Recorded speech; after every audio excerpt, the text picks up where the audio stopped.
Good morning, and it's great to have you with us on Daybreak. Our guest in studio this morning, I will start from the extreme left there. We're joined by Amira Abdullahi. She's the National Chair, ANC Youth League. Also with us this morning is Suleiman Bashir, who is an advocate. And also joining us this morning, Lydia Mathia, Youth Development Expert. Ladies and gentlemen, thank you for being with us this morning. The IBC has told us very categorically that the youth did not register to vote. They showed very little appetite for the voter registration exercise. There's a sense of fatigue. They feel that the election pledges are never really fully realized in terms of what their needs are and what it is that they need. Some of that, of course, being job creation, jobs, access to these job opportunities. I'll start with you, Lydia. Why is there such little interest in voter registration amongst this demographic this time round? I think, first of all, thank you for having us this morning, Lillian. It's nice to be here. I would like to perhaps correct a little bit of what IBC is saying, because they went out looking for 4 million new voters, and they got 2-point-something million new voters. So I think it's very inaccurate for them to then say there's a complete, disinterest, because those are new voters. They're just newly turned, 18-year-olds, new adults. So going out to look for 4 million and getting 2 million is not necessarily a complete failure. Yeah, there's some kind of 50% response from the young people. But yes, it's true, perhaps the enthusiasm was not as, as they would have expected, and they had to do 2 rounds to arrive at that 2 million. And I think the reason is very simple. A lot of young people do not feel as though they are stakeholders in the country. They don't feel like they own a stake.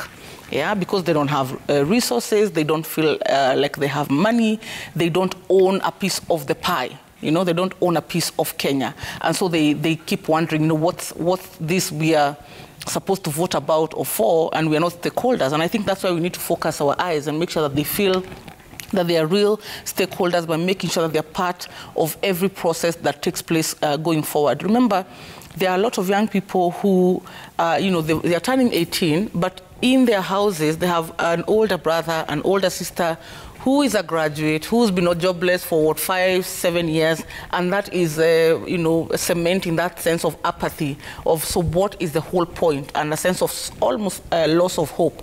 And that is why it is so important at this point to send messages of hope and to remind them that the foundation has been laid for development. You cannot have investments that drive jobs if you do not have roads, if you don't have electricity, if you don't have good health care. Nobody is going to be willing to come here and put up their money without those supportive services. And I think that assurance that the foundation has been laid, those roads, that electricity, that water, those dams that have been built are part of the larger agenda to make sure that the investments are able to flow and the jobs are able then to return to the communities. And I think that's something that they can look forward to. Amira, do you agree with Lydia? Is there, in fact, an exaggeration on the part of the IEBC that the youth have shown very little interest? I don't really think so, because when you're on the streets and you talk to your colleagues or fellow youths, you realize there is an apathy. And the apathy is coming from a sense of negligence from the side of the government. Youth have cried since time and time again to be involved, to be on the table of decision making. And they were very happy when President Uhuru was elected, because he was a young man. He was a bit relating to their age. But the government still betrayed them, still made them feel hopeless. And I feel at this point, the youth have really decided, you know what? The government is not including us, so we need to find ourselves other ways of being included. And that is in the business sector, that is in the other bitcoins and gaming and all this stuff. And we really need to look at, IBC is blaming the youth, but at this point, I don't think they're supposed to blame the youth, they're supposed to blame themselves. Look at just the IBC. How many youth are employed in the IBC itself? There's a factor of unemployment. There's a factor of not being involved in the politics of Kenya. There's a factor of being brushed off because you're a young person, because people feel like you have nothing to bring to the table. Look at the experiences these jobs are requiring. To just get a job in a station or something, you need 5 years of experience. You're a young person, who has just come out of university, you have your degree, but the first requirement that you have is a 5-year term. And none of the government officials, none of the politicians in this country have come out and said, you know what, this is unfair to our young boys and girls. This is not the way this Kenya is supposed to be running. Yes, we have built the dams, we have built the roads, we have built, but who is in charge of those facilities? It's not a young person. I've not seen a young person's face. Right, and Bashir, even as we talk about the perceived voter apathy, there's the issue of the delay in the issuance of ID cards, which, of course, the IEBC has conveniently left out of this conversation. And so in terms of the voter apathy, do you see, does it exist amongst the youth? Is it in fact a case? And let's just rope in the issue of the delay in terms of issuance of ID cards amongst this demographic. Actually, indeed, Lillian, firstly, let me mention that this is a very momentous discussion to have at this kind of time, noting that we're about 6 months to the general election. But I think when I look at the voter registration, especially on the aspect of the youth apathy, I think it is a very, very dire situation that we've actually experienced. What we have seen is there was a projection that was made by the IEBC. And, you know, whenever IEBC is making a projection with respect to the number of registered youth it looks at the national identity cards that were actually churned out by the government. So there were so many national identity cards that were registered in the name of in a certain age bracket between 18 and 35. So the IEBC normally makes a certain calculation looking at those identity cards. It expects that these people are the ones who will be coming to register as voters, but that hasn't happened. And I think the key reason that did not happen is because of two reasons. One, on the aspect of lack of proper or sufficient civic education on the part of IEBC, and I think that has not been properly undertaken. And I think IEBC is normally constrained by a number of factors such as budgetary issues, timeline issues, closure of the voter register in good time as expected by the Elections Act and all that. And I think on the other part is lack of, this inclusion of the youth in the political processes of our country. You see, one of the things that I normally appreciate is when I look at the 2017 general election, we have had about over 30% of those who are now in our national parliament, in our National Assembly and the Senate, I think about the youth bracket, about 30% or so of those who are now making up our parliament. When we go down, if we cascade down to the county assemblies, the youth population there is also so huge. Look at this general election. Those who have now actually expressed their interest in vying for certain positions are again within the youth bracket. That tells us that as the youth, we have a very good opportunity to change the face of those who form our parliament, and those who also form our county assemblies. And I think that is how to change how we are governed. That's how we can actually influence the policies that shall govern us in the next 5 years. And I think, Lillian, when you look at the report about the IEBC that we have just shared with us, it is so, actually, the situation is not good at all, because when you look at our constitution, we are normally given an opportunity in every 5 years to vet the people who lead us. So I think this will be an opportunity that the youth may not again partake properly if we are not again, if we do not inform them on their right. And I think now that we are past the voter registration acquisition stage, there's a huge, I think, important opportunity at this time by not only the IEBC, but also the civil society organizations, the political parties, the political actors, and all those stakeholders to now inform the youth on the need for them to partake in the coming general election. You may see, or we may realize that there are those who have already procured the voter registration cards, but are not even planning to maybe partake in the next electoral process. And I think the biggest risk that we shall be making is if we leave out ourselves, we shall be left out in the next political process that shall govern us in the subsequent general election. And I think, just to mention what you have just underscored, there's the whole problem of youth not procuring the identity cards, or not going for the identity cards. You see, the national identity card is a very important thing to each and every Kenyan that we have in our country. For you to access a facility in a banking institution, for you to get a job, for you to get anything that will actually, for you to travel, you need the identity card. The reason, or what is making the youth not to go or apply for even identity cards, is desperation. You know, they have actually felt hugely left out in every aspect of their life. And I think there's a real need to tell them that all is not lost, that we can do something.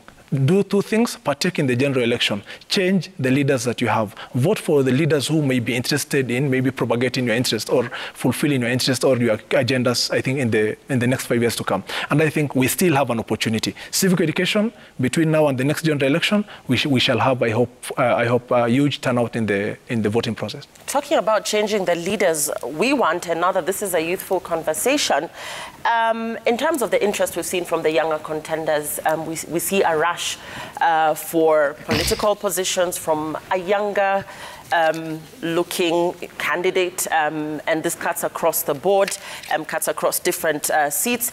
In terms of party nomination exercises, are they free and fair? Will they even favor these individuals that we're seeing now openly declaring that they are interested in these seats? We're seeing a very youthful look in terms of what August 2022 is likely to look like. But right from the beginning, right from the party nomination exercises, do these guys even stand a chance? I think it all comes down to the way he said, changing the leaders and voting for people that you like. In terms of party nominations, it also comes down to the party that you choose. Not most of the things in this country are fair and just. So it depends with the party, and I can speak for my party, the ANC party, and I can tell you that the ANC party values the youth. The ANC party is just in the nomination, because if you look at the newly elected directors, I think about 4 of them, there are 7, about 4 of them are youth. I am there from a minority, from a clan that is not even, a tribe that is not even involved in politics that much in this country. And I was given the chance to serve. Our Secretary General is a youth. That shows you that Musalia is the kind of leader that can go out of his way for the youth of this country. So it all narrows down to the party that you choose. Yeah. Are you in agreement, Lydia? Well, I do agree that ANC has a profile that seems to be friendly to young people. I am personally very familiar with the former Secretary General Nathaniel Akadima. So they do have that sort of like a history if you compare them with these bigger parties. Again, look at ODM. Their Secretary General is also a very young man. Remember the National Alliance, we had a chair who was a youth. Actually, he was literally below the age of 30, Sakaja Johnson. And you've seen whenever young people hold significant positions within political parties, you have the space for young people in elective politics expanded. You saw the kind of numbers that got into parliament and into county assemblies in 2013 and in 2017 because of these young leaders within those political parties. So I don't take it lightly, really, to see leaders within ANC who are young, to see leaders within the ODM who are young, which then would bring me to question the leadership, for example, of the political parties such as UDA, and hopefully Jubilee will also, now that it's very resurgent, it's a fresh brand. I think there's a delegates conference happening soon. We're also hoping to see a youthing of that particular party so that we can have young people making decisions within those parties. And I believe that once you have young people at the core of the political party, you're able to create room for young people to be able to have free and fair nominations. I personally have witnessed it, and I know that having young people as mainstream leaders, chairperson, secretary general, organizing secretary within the political party makes a huge difference, and that's what we want to see in political parties going forward. Does it make a difference, Bashir?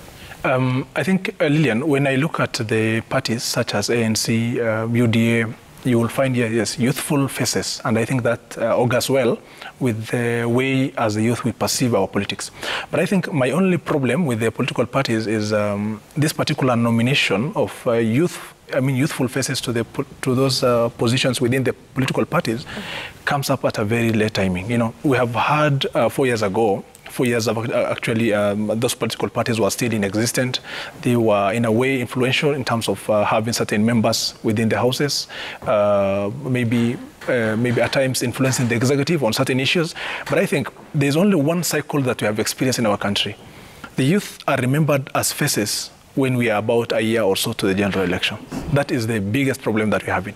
I think for me, I am so confident that now that in ANC we have the good face of our sister and UDA in the same spirit that they are now portraying good face of the youth, the only problem that I'm having with them is why now? Why is it that this is the time that we are remembering to have an inclusion of youthful faces when we're only about 6 months to general election? And I think the best way to approach or the best way to challenge them is for the youth to speak out.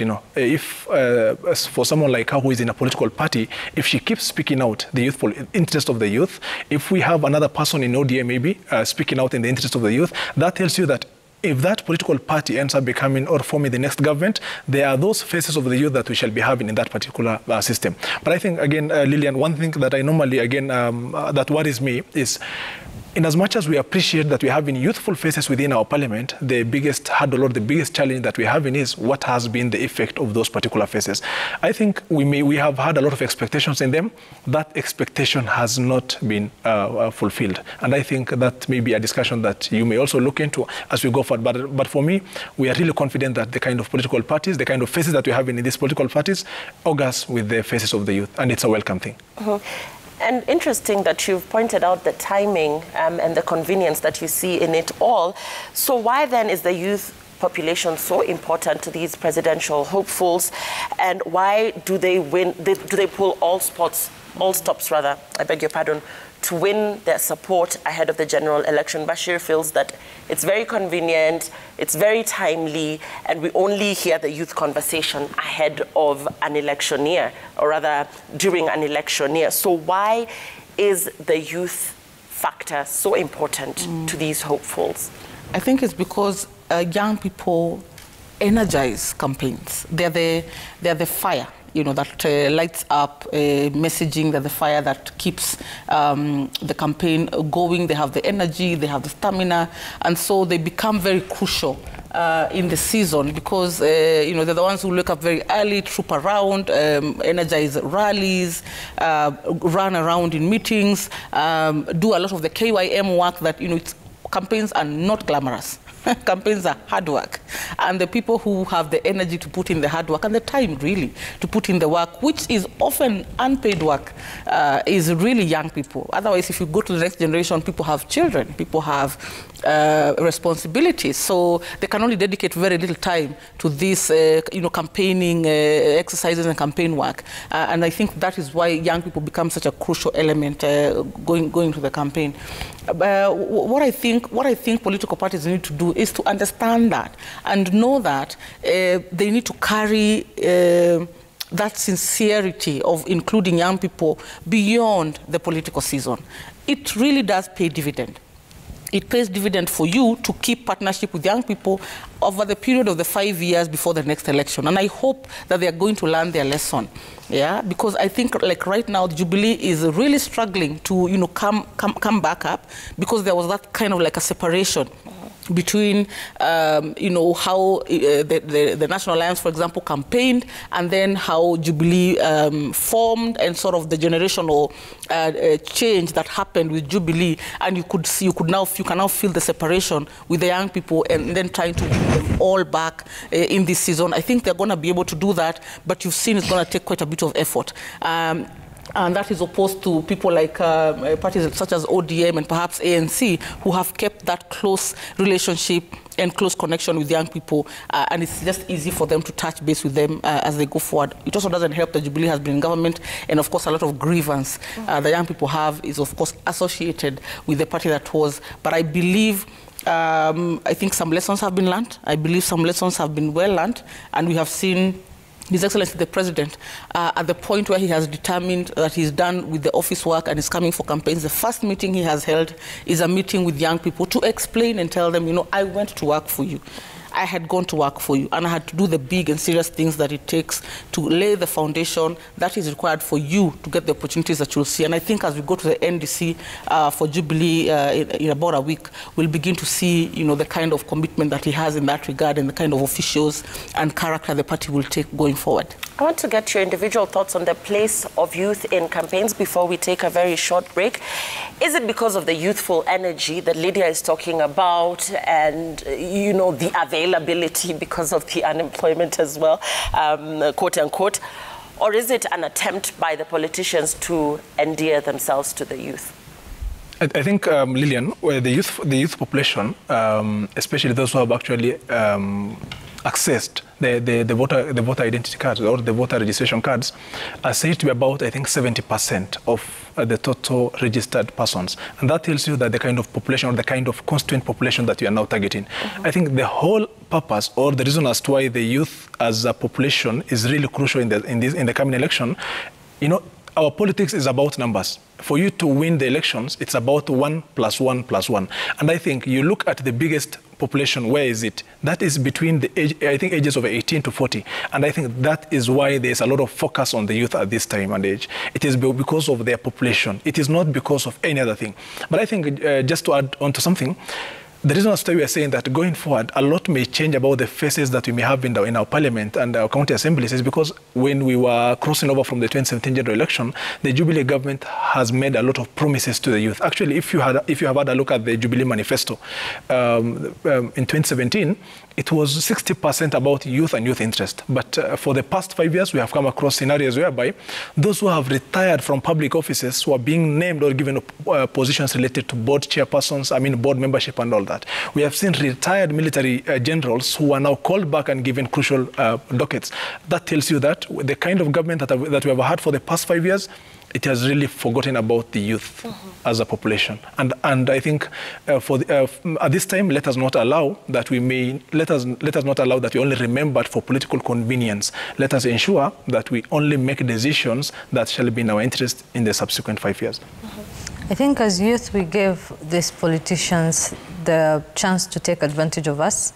We have certain leaders in our country who took advantage of the patriotism of this youth. We'll have certain leaders who like to think that at the last minute, you know what, I failed to give this youth whatever they wanted, but if I mention that I can give them something better at the last minute, I'll have their votes. And I think from the age of 18 to 20, we're a bit naive, or even 23, we're a bit naive. We choose politicians or we choose leaders on terms of emotions, on terms of tribals, on terms of what they're giving to us at that minute or some stipend. But from 25, and that is why right now it also relates to the apathy voters, from 25 to 35 to 40, that is the age where we realize this leader is not bringing anything to the table. Why am I voting for this person? What am I getting? And that's why you're going to see some of us have placed ourselves on the right tables to make these decisions. So I think right now the reason most of these politicians are trying to involve us is because, you know, we are 75% of the nation. We are the voters, the larger voter population right now. So they need those votes. But right now, I think the youth of this country have decided to channel their patriotism in other places, have decided to channel their patriotism to leaders who are actually effectively involving them from the grassroots. A leader who is either a deputy president or a party leader who is going to pick your call in the middle of the night and tell you, you know what, I've had your issue, I'm going to see what I can resolve about. A leader who doesn't practice nepotism. Funny to say, people think there are no such leaders, but I can tell you for a fact we have those kind of leaders in this country. So when Lydia said that the president has come out and is trying to explain to the youth, you know what, I was out there working for you. We did not need you to work for us. We needed you to put us on the boardrooms. We needed you to put us on the places where we can work for ourselves. 7 deputy ministers, isn't it? 7 deputy ministers. I don't think that is even half of the population of youth in this country. Honey, I don't think that is even enough of the youth that are jobless in this country. We did not need him to put us in cabinet secretaries. We needed him to make employment effective. We needed him to create... young people on the table. He wanted. That is a difference. He did not. There's a difference. The Jubilee government failed the youth of this country. It's a time for the people of this country and the youth of this country to decide which president or which leader is going to give them. And what she's talking into is inclusion, which is what Bashir was also, alluding to earlier in terms of inclusion of youth in policy, in terms of this decision-making processes, which is, I think, where Amira is coming from, that yes, the president has reached out to the youth and has, in fact, said that this is for you and this is to create pathways for you to develop. However, how many were actually involved in this conversation? Were the youth represented at all? First of all, so let me first correct the erroneous assertion that the president has failed young people. The president has not failed young people. The president appointed deputy ministers into his government, which is the highest level of service we've seen a very young generation really get positions to serve. Secondly, the programs that have been run by this government have been exponentially transformational to the young people they've been able to target. Talk about the Ajira online, Ajira digital program that is run from the Ministry of ICT, where 1.something million young people have been able to get jobs online, and they're actively earning a living right now on that platform. There's the Kenya Youth Empowerment and Opportunities Project, the National Youth Service Program, the Kazi kwa Vijana, the Kazi Mtaani, which was a response to the young people who fell out of the job market when we had the COVID pandemic. Again, demonstrating the presence of mind the president has with regards to young people. But the issue of unemployment, first of all, was not created by this government. You understand? There's a surge, there's a bulge happening where there's a huge population of young people who are getting into the job market. And certainly our economy has not expanded in a big enough way to accommodate all of them. And so therefore, over the years, there's been some sense of a backlog, of about 500,000 young people who are not able to be absorbed. This is a consequence of the passage of time. It is not a consequence of the failure of Jubilee. But what has the president done in response to this surge? He's saying we need to lay the foundations to expand the economy, because there is no other solution to this unemployment issue. You have got to expand the economy. How do you expand the economy? You expand the economy by laying the infrastructure that is required for somebody like yourself, Lillian, to go and set up a cottage industry in Nanyuki. How are you going to do that in Nanyuki if you don't have a road, Bashir, if you don't have electricity? Yeah, Bashir, I'll get your thoughts on this as we take a break. I think I may or may not agree on a number of things. In terms of whether or not there's a problem that has been created by Jubilee, that's a different question altogether. This is a problem that was subsisting indeed. Youth unemployment was there before the Jubilee government, but the big question is, what has the Jubilee government done about it? And I think it has done little, if any. That is the only problem. So the only, I think, thing that we need to look at is, now that we have gone through that dark past, how do we now look into the future? How do we change things? We're going to take a very short break, and when we return, a lot of you are writing in. We'll be taking a look at your comments, but I see somebody here asking the panelists to actually talk into whether the youth actually have the power to sway electoral outcomes, and we will be talking a little bit about that as we look at other issues surrounding youth and politics. Unemployment coming out as a huge disappointment for Kenyan youth in this country. A lot of them feeling the fatigue of being jobless, even after getting the required papers that would actually translate into jobs. Job creation as well being a major issue that has been identified as giving the youth very little morale as regards who to vote into power come August 2022. Please keep your comments and questions coming. We'll be right back.